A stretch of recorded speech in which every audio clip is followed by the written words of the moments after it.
Day, June 8th at approximately 10 in the morning.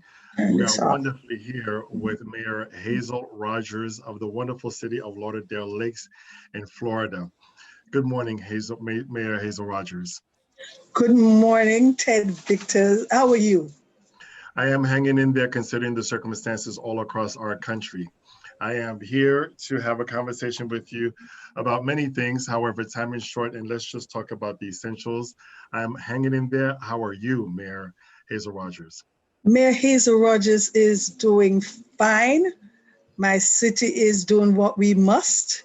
And my family is doing well also, considering what is going on around us. Then I just have to say, thank God for today and just Thank you. live by that. Thank you so very much. Mayor Rogers, as you know very well, we are in a state of crisis all across America. I'm not necessarily sure, to be honest with you. I have a list of questions for you, but I don't even know where to begin. I have questions about COVID-19, which is a death threat for many people, many segments of our population. I have questions about police brutality. Where would you like to begin? Because I know that you have a message for the community, and on my platform, thousands of people will see this recording repeatedly. Please, what is your message to us in the community? Because now more than ever, we need very good, sincere leaders such as yourself, Mayor Rogers. What are your thoughts on COVID-19? And then we can talk about police brutality. Okay, well, thank you. Because when we talk about everything, safety comes first. All right, so I will continue to say to my audience, your audience, anyone that will listen to me, we do not have a cure for this virus. Okay, we don't have a cure for this pandemic. And because of that, we have to practice safe distancing. It does work.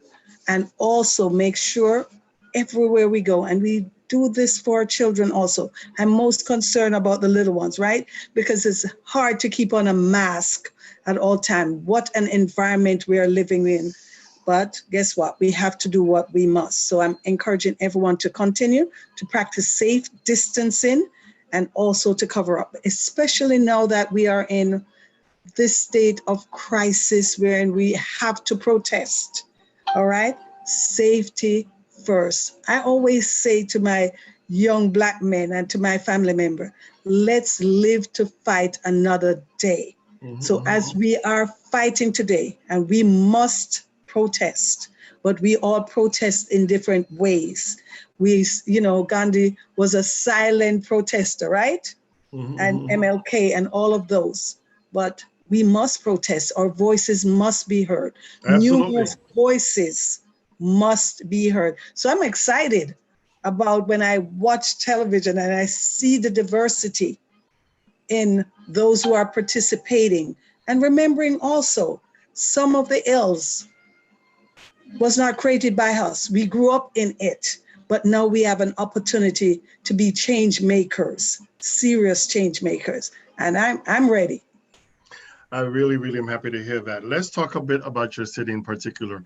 For those who don't know, which is impossible because everybody loves and knows Mayor Rogers, but for those who don't know, what are the boundaries of your city and what is the population of your city? Okay, it is safe to say we consider ourselves Central Broward, right?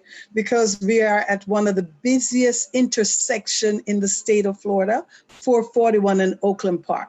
I would consider that my downtown area, all right? My commercial base, 441 in Oakland. We're not an entitlement city. You have to be over 50,000 to be considered an entitlement city, but we're getting there. I can say the census will prove me right, that I'm roughly about 41,000. Our community is dense, 4.4 square miles. We're not, so we are compact as a city. And the city consists of who? Hispanics, Jamaicans, Haitians. What are the demographics and what are the age My groups? demographics is, when we talk diversity, I can tell you, we're looking at about 20% Haitian population here.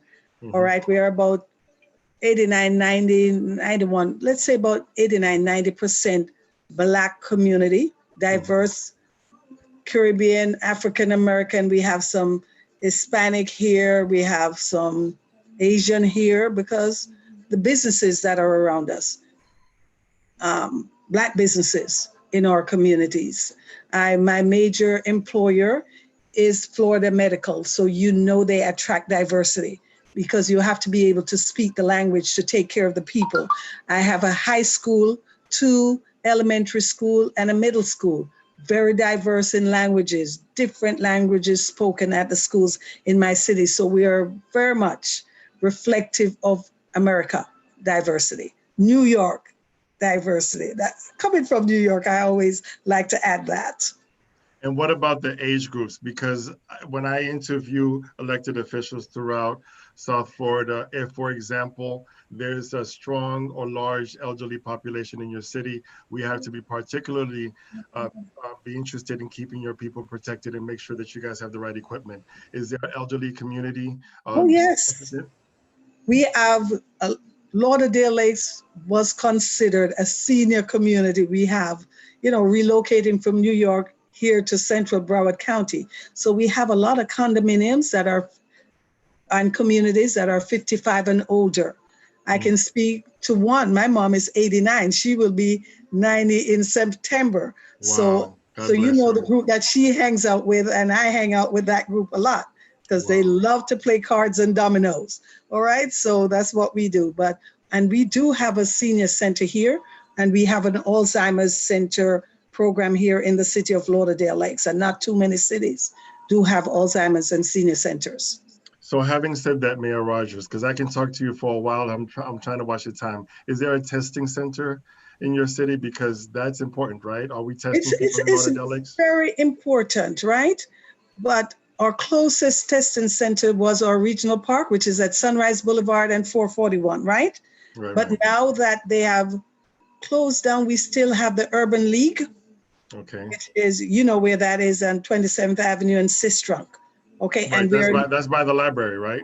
The African American Research Library, and we are being told that a lot of CVS now are providing testings in communities. Right. All right. So okay, and is anybody paying attention to the stats? Is there a plateau? Are the numbers increasing? Are the numbers decreasing? My numbers are increasing, but slowly we're at 70 diagnosed. We don't know where the hotspots are, but I would say in my city, because I have nursing homes and assisted living, that population is more at risk, exposed because of the density. How much distancing can you do if you did not prepare for this? And this was new to a lot of us. So those things have been taken care of. Okay, so Mayor Rogers, as a person who's been following you and has admired you for years, I really, really, really want to help you, or at least join your efforts, right? Because I'm a Caribbean, born in the Dominican Republic with a Haitian mother and a Cuban father. I'm curious, or I'm interested in finding out, how are we getting the information out to your wonderfully diverse city, right? Because you say you have a lot of my brothers and sisters from Haiti in Lauderdale, right? So how are my Haitian brothers and sisters? I'm glad you're asking that question. All right, because the major thing that is happening in our communities across the United States today is the census. Yes. The census, if we're not counting, major impact on my community and what we need to do for a diverse population. So we did our motorcade, we're doing the normal things, but we took it to the streets. Even during COVID-19, we had our police and fire department and staff motorcading and knocking on doors, stepping aside and dropping off packages and encouraging. But we're still only at 48% counted at this time. And that's a problem. You understand. Okay, so if I've done this in Spanish, I've done this in Creole, and when we get off this conversation, if I can somehow help you get the word out in Creole, pour parler avec toute famille haïtienne qui habite dans Lauderdale, s'il vous plaît, remplis census là. Tant pis, parce que si comme ça nous pas recevoir information, nous pas recevoir ressources dans Lauderdale Lakes. Do you need me to say it in Spanish? Because I am with you. I am with you. I will tell all my brothers and sisters que hablan español, que viven allá en Lauderdale Lakes, hay que completar el censo, por favor, porque es por ahí que nosotros vamos a recibir recursos, por favor. So please, if there's anything I can do, Mayor Rogers, I am at your service. I am at your disposal to help get the words out, because I can tell you this, as a teacher over the years, with 40 students, I have 25 seats. With 40 students, I have 25 books. So therefore, and that may be oversimplifying the example, but the more they know of how many students are in my classes, the more resources can come into the classroom.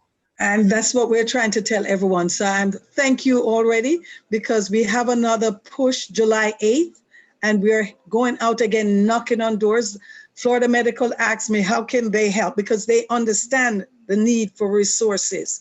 I have primary care that did a major food distribution with us last week, Tuesday, and it was focused on our seniors, and we had an awesome time. So I said, this is good, but I like to teach people how to help themselves, and we can help ourselves if we're counted. So they have decided to join us and getting on the road and knocking on doors in Lauderdale Lakes. So Ted, this is a perfect time for this interview. You know, it has been a long time coming. Nothing happens before it's time, because you know now is the right time for me to be talking about my community being counted and the impact it will have on the city. All right, we're fighting and working with the county and the state to get our fair share of the funding that will help us to recover from COVID-19 and cover the expenses of but what how do you we do must that, do.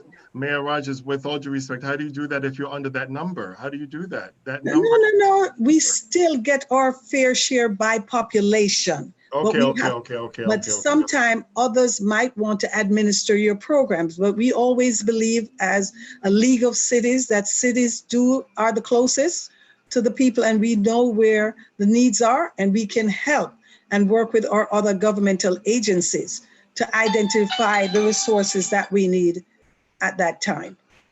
Okay, the other segment that we also need to talk about, and by the way, I don't know if you have somebody, I'm almost sure you have people on your staff that speak Creole and speak Spanish, right? That are going. Of course. All right, Thank because you. I know that your heart is really kind of like pan-Caribbean, pan-African, pan-community and so forth. So you're there for everybody. My city manager's office is staffer, speaks Spanish, and the public relations officer, he is from Haiti, Dr. I can't remember what we call. We are very diverse in Lauderdale Lakes. African Americans strong, African people strong, recognizing our diversity and making it happen. Okay. All right. As an educator, I always have to bring in education, because I don't know anything that happens without education, right? So I always say the only profession in the world, the only profession on the planet that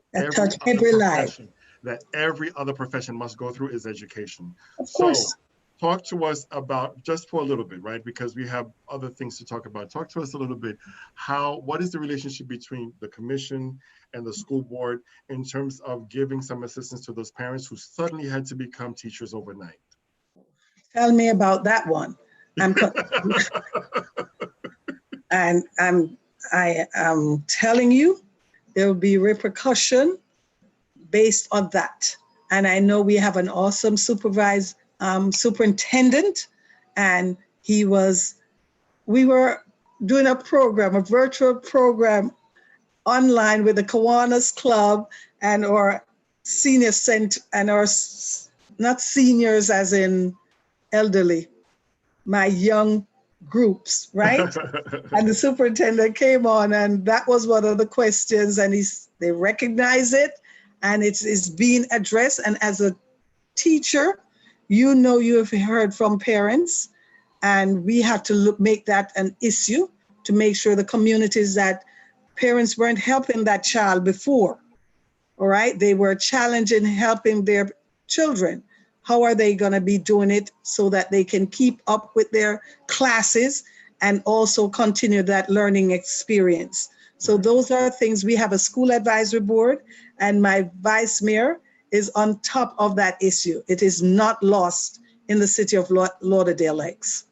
So thanks for asking, but we need your help to make sure we are always addressing that issue, because we do not want to leave any child behind because of COVID-19 and because the parents, whether or not they speak English or whatever language, they are not teachers.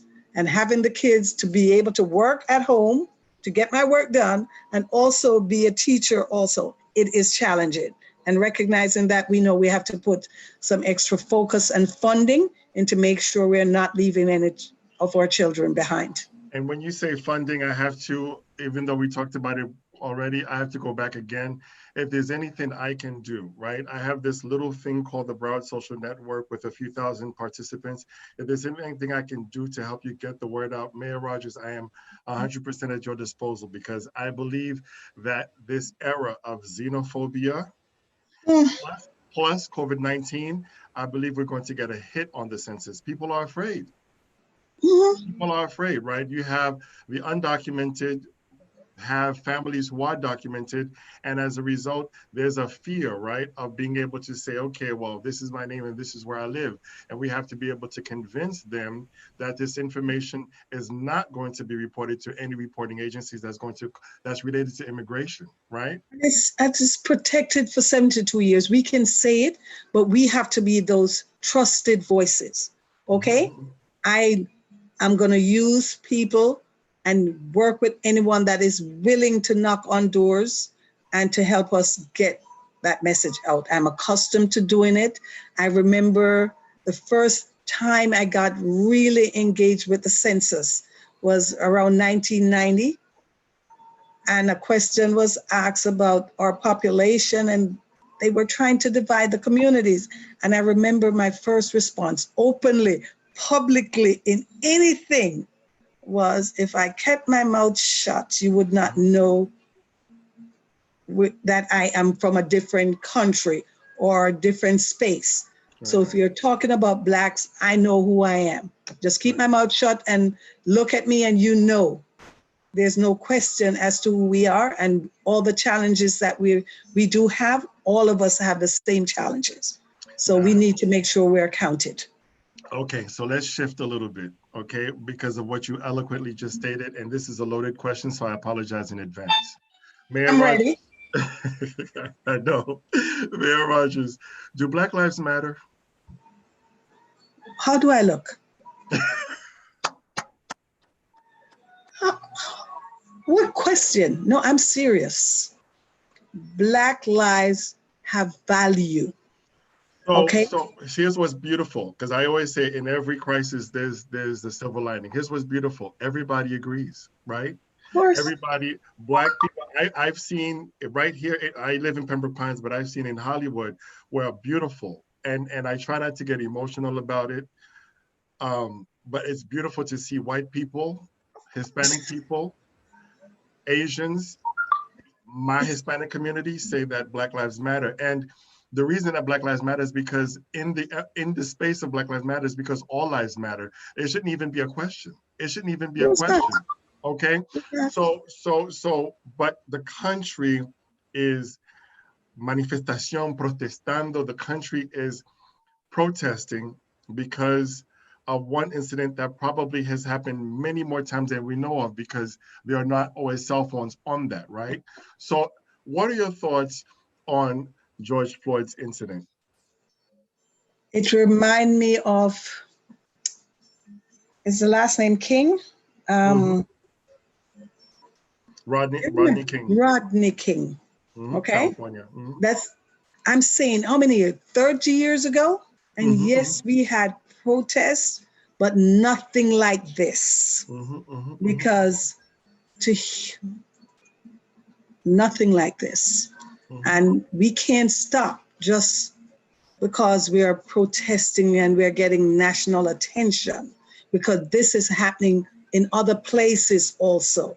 In all businesses all over the world. Okay, in the economy of things, we're not getting the same salary, so we can't take care of our families like others do. Okay, in education, In everything, there is disparities and disrespect of Black community and our contribution. And now we're saying no more. And that is what I believe I'm hearing. That's what I'm feeling. And that's what I know we should be saying. And all of us should be listening and in our own space, know what we can do to make sure it is clear that it is no more. We're not taking it anymore. And we are doing it in different ways. Some are walking, some are going to be those policy change makers. And all of us in businesses, they're coming out. I see professional athletes who you're the majority. They're making major dollars off of you. And now you are saying enough is enough and pointing to some of those disparities and those behaviors that truly is on our necks and backs. So on our necks and on our necks. So in the case of George Floyd, right? And more, it's more of a nervous laughter, to be honest with you, because this is no less a matter. In the case of George Floyd, and I want to be as objective because I'm a scientist, I want to be as objective as possible. Was this a case of poor training? Was this an accident? Was this racism? Is this because the gentleman, it was in the manual, it's in the training manual in Minneapolis to restrain someone with the knee on the neck. So should we be revisiting how we train the police? Should we draft some sort of a general policy for all of the police departments in the United States to not put your knee on somebody's neck? Because once they're handcuffed, what else do you need to do? Once they're handcuffed and they're on the floor, what else do you need to do?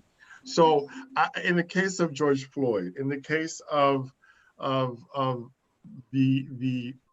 incident that catapulted the world because it was videotaped on a cell phone of a 15-year-old who will probably be impacted for the rest of her life, for the rest of her life. Was this an accident? Was this a case of poor training? Was this racism? And how do we address that? Because now more than ever, it is all when you are in an environment that's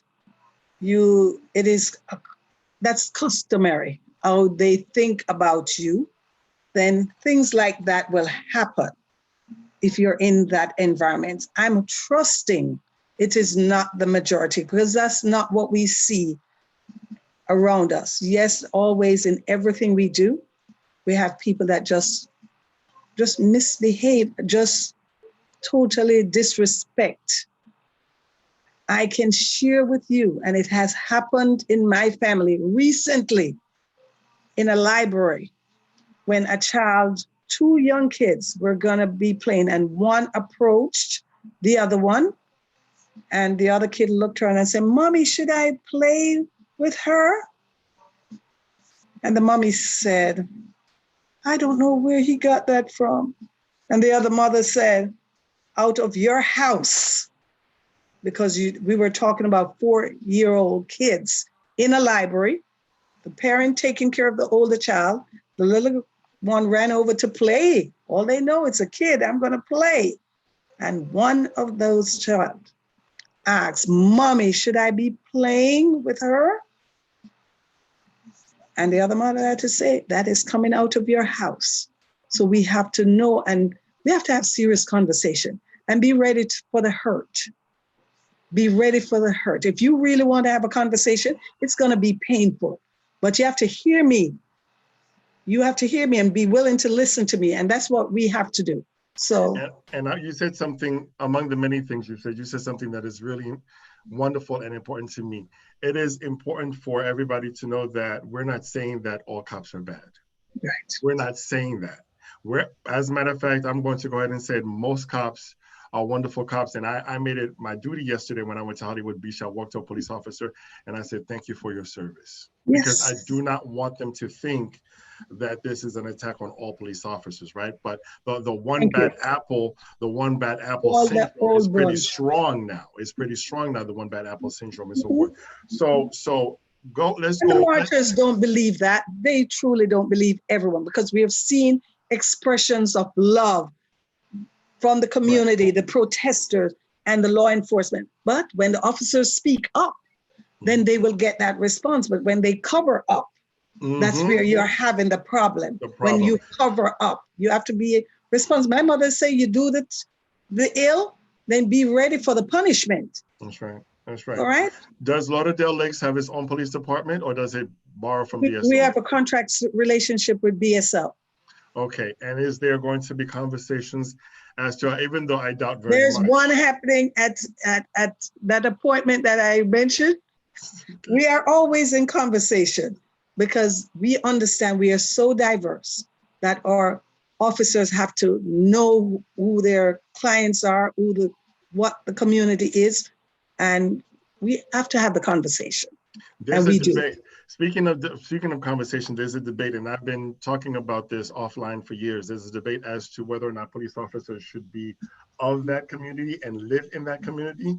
And when I say that, the police officers know, because if the community knows where we live, they may retaliate against our families. So what are your thoughts? Should the police officers should be of that community, or should they not be of that community so they can protect themselves? Double-headed sword. Okay, because I don't believe because they don't live in the communities where they work. I've seen police cars from other cities in my city. You follow what I'm saying? So you're police, whether or not you live where you work, you're still a police officer, because right on my street, there's an officer's car. And I don't think, the challenge. My thought is if they're from my neighborhood and they know me, they're less likely to put their knee on my neck. They're less likely to shoot me. I hear what you're saying, but if you're a law enforcement officer, no matter where you work or where you live, that is not a practice that you should be engaged in. So I'm saying, let's us as policymakers, let us have these conversations as to it is not acceptable, should not have been acceptable then. It's definitely not going to be tolerated now, is the conversation we're having. So if you want peace around you, then we all have to change. And it's going to take some time. I like some of the things being advanced for discussions, and we're going to be involved in those kind of conversations. Has there been any mass manifestations of protest in your city, Mayor? No, not at all. But I know my residents and family members are going out there and doing their thing. This is about all of us. So we have to make sure it is seen, and you have to teach your children that others were marching before, others were dying before, putting themselves on the line, whether or not they're going to war to defend us and protect the democracy of this country. Then why shouldn't we respect that here when we set policies? You're coming back from the war and things are not in place for you after that major contribution. So we have work to do. A lot of work to do. So here it is, right? So let's take a look. We have COVID-19, we have hurricane season, we have economic downturn. I'm pivoting. I don't know what. Okay. So you have the curfews, the protests, and as a result, right? A lot of the businesses everywhere, and I'm guessing in your cities, all have taken a hit, right? And that trickles into taxes that can be collected for the city. And the economy of our city depends on the businesses. The businesses depend on people, workers and patrons, and everyone must be safe or feel safe. So we all have a responsibility to make sure our businesses practice safe distancing, sanitizing, which is critical, and wearing a mask when you can, because I did a commission meeting, the last one, and I'm telling you, I was suffocating under my mask, trying to, I'm just telling you, you want to talk and you forget that you're behind this thing that was going in my mouth. It was like, girl, you're losing it. But you have to understand it's not comfortable. So we still have to do what we must to protect your patrons, your staff, and your business. So Lauderdale Lakes did very well with our businesses. We engaged them. We brought resources to them. And we are continually working with them because we know we must do our part We can get federal funds. We point them to the SBA, the different agencies that will help. Our business cannot say we have not been engaging. We talk to property owners because they have the small businesses coming to them talking about reducing their lease or whatever, but also point them to the resources if you want to sustain them for any period of time. So we are having those conversations. When will the malls reopen? Are they open yet? When will the malls reopen? Because there's a trickle opening. Are the malls open already? We call it slow and safe reopening, phase 1. And malls, our shops are open. As long as you follow the guidelines set, we try to do so in Broward County, so we all open at the same time or at the same pace and do it safely, because that, I can tell you, Ted, this pandemic, this coronavirus, everybody knows it's deadly and there's no medicine. There's no science yet. So as we go about doing what we must, we need to protect ourselves. And by doing so, you're protecting your families. You're not taking it home. So it's challenging for everyone. Okay, so Mayor, out of consideration for your time, let's just talk about maybe one last point about your leadership, about your candidacy. I have met you, fortunately for me, a couple of years ago. And unfortunately for me, my biggest enemy is time. I have not spent enough time with you so I can be mentored by you. Your leadership is unparalleled. And I'm not just saying this just to make you feel good. It's because this is politics, right? People talk. And it is consistent across the board that you have been there for everybody. Mayor Rogers, talk about your candidacy, talk about your time in office, maybe a little bit as to even how you got into public service, because not everybody can be a public servant. Not everybody can be a public servant. It is a very, very hard. I ran for office once, and I pay homage to you people who are in office, because it is not an easy job. It is and easier. Don't give up. I'm going to say, thank you. Don't give up, because we think it's people easier with a passion for service. And you so do much. That. If you're a teacher, that's a service. Yes. Okay. And we came up with that topic. I applaud teachers. Yes. Okay. Yes. For what you do. You created all of us. Yes. Thank you. The scientists you've created. Okay. So we thank you for your contribution to society. I thanked my first responders. You created them, teachers. All right. Thank you so very much. So talk about your candidacy, and because it's easier to sit back. Being an elected official. Yeah, it's easier to sit back and say, you know what? Because you're signing up for people to yell at you. You're signing up for people to give you all of the answers. And sometimes that's not always possible. Okay. And we can apply that to the decisions we have to make around this crisis we're in of distrust and feeling disrespected and all of that. I came to this country at 16. I'm going to give away my age now. I'm not going to know you. Yeah. You don't have to. All right. And I tell you, whoever I am today, this country created me. And when I was at Tilden High School in Brooklyn, I met a gentleman, Al Sharpton. I didn't know Al at the time. Another time I went to Washington doing something, and he was walking down, and someone that was with me that went to school, you don't remember this guy? I said, no, I just remember this big afro. And I started wearing my big afro and my African outfits too. That was then. Coming out of the Caribbean wearing uniform, and to come to the United States and you can wear anything you would like in school. That was another learning experience. You know how that is, right? Right. So, but I got my first apartment when I got married in 1974, and I realized I chose a community that had gates and a guard. And when the community started changing, that went first. And then the heat, and you know, you're in New York, you're accustomed to the heat coming on, and it wasn't coming on. So I got involved in that association. Actually, I was the one that rallied my other tenants to say, this is not right. So that's how I started being engaged. Then I came to Florida in 81, and my neighbor was the president of the Homeowners Association, and he was a good talker.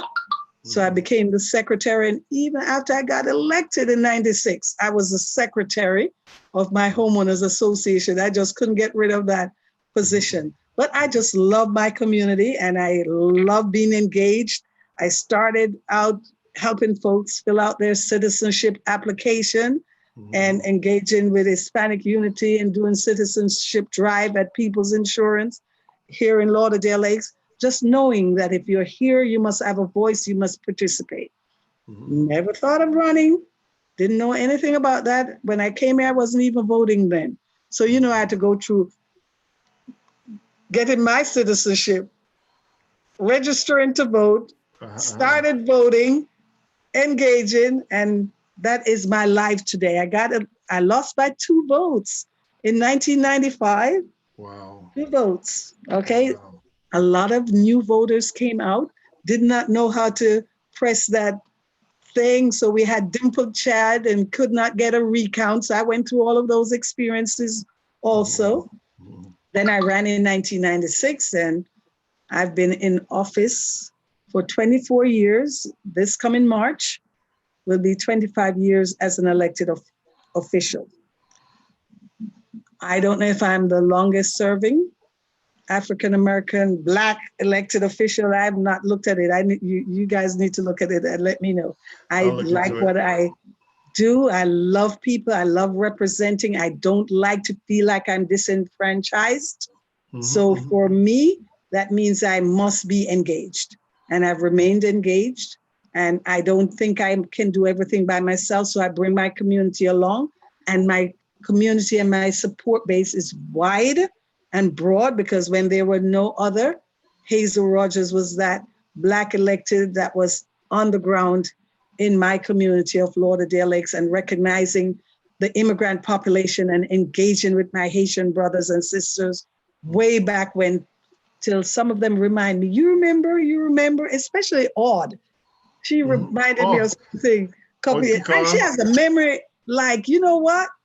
Claude Louison, Leslie Cadet, these are people that have been around me They all speak highly of you. They all speak highly of you. All of them speak highly of you. And I'm going to say this, and again, hundreds and thousands of people will see this video.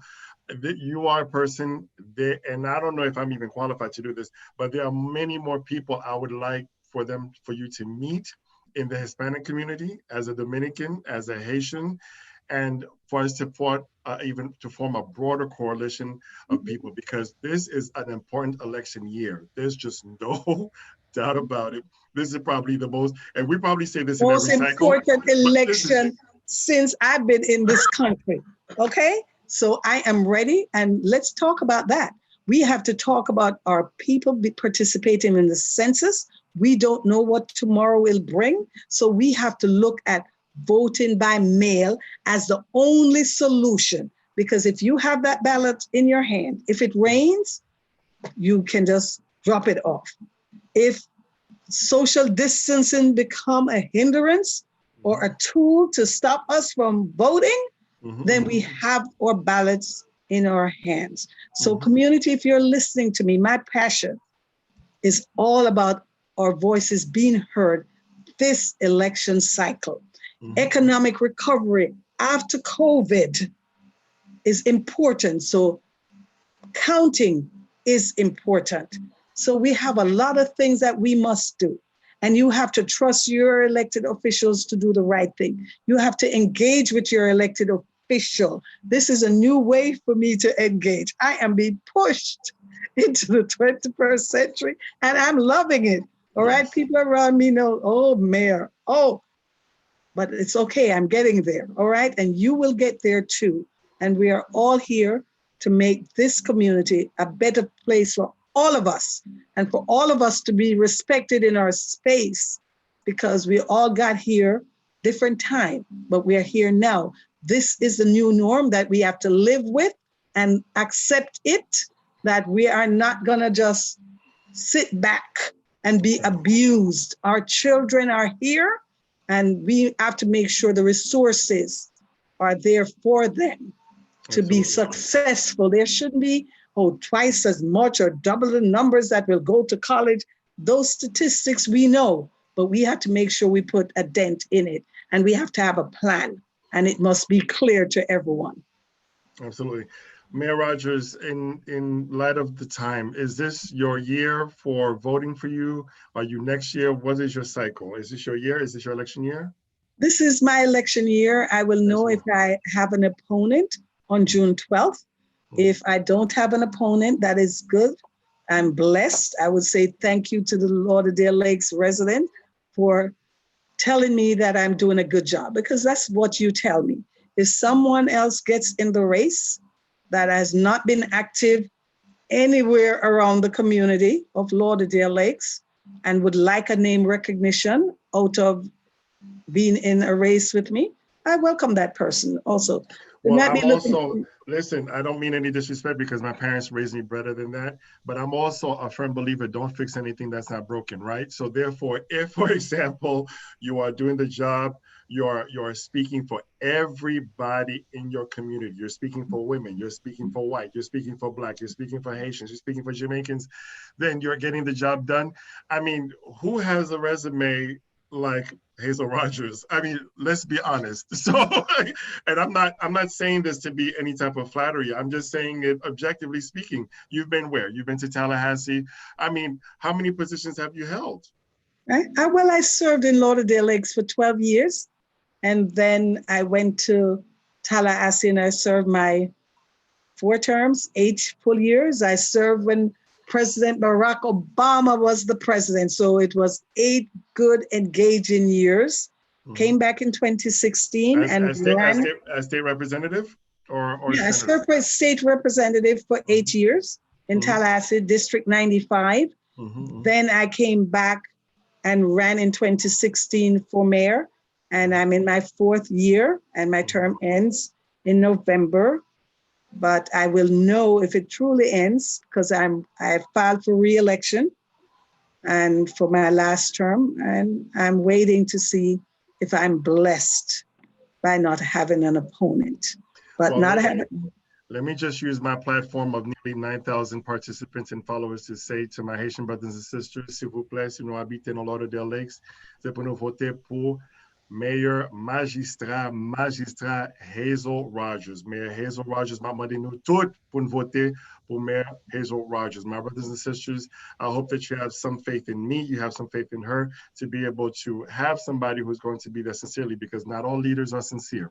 Let's just call it what it is. Not all leaders are sincere, but I do believe that Mayor Hazel Rogers, someone qui a parlé pour nous, qui là pour nous, qui a tenu nous, qui a participé avec nous.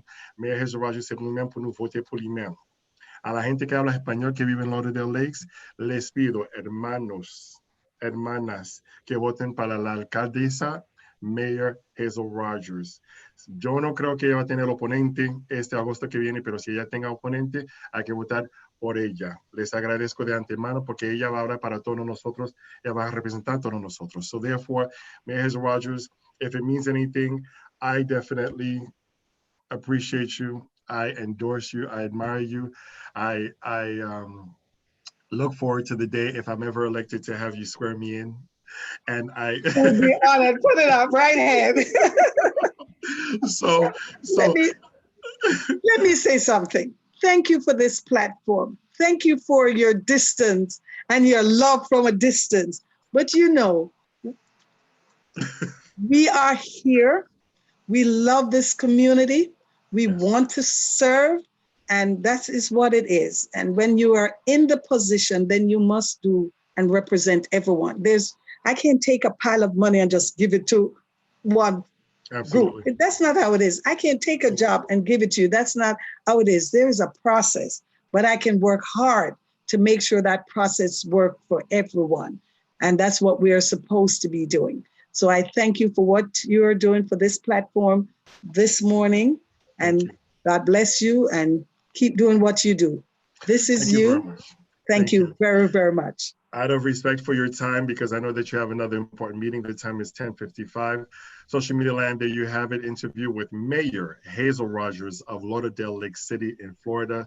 One of the best leaders in South Florida. And even though she doesn't know it, one of my mentors. So I appreciate you being here with us. Please share this video and this conversation over and over again, because we are intending, especially here at the Broward Social Network, to keep good leaders in office. Mayor Hazel Rogers, merci un pile.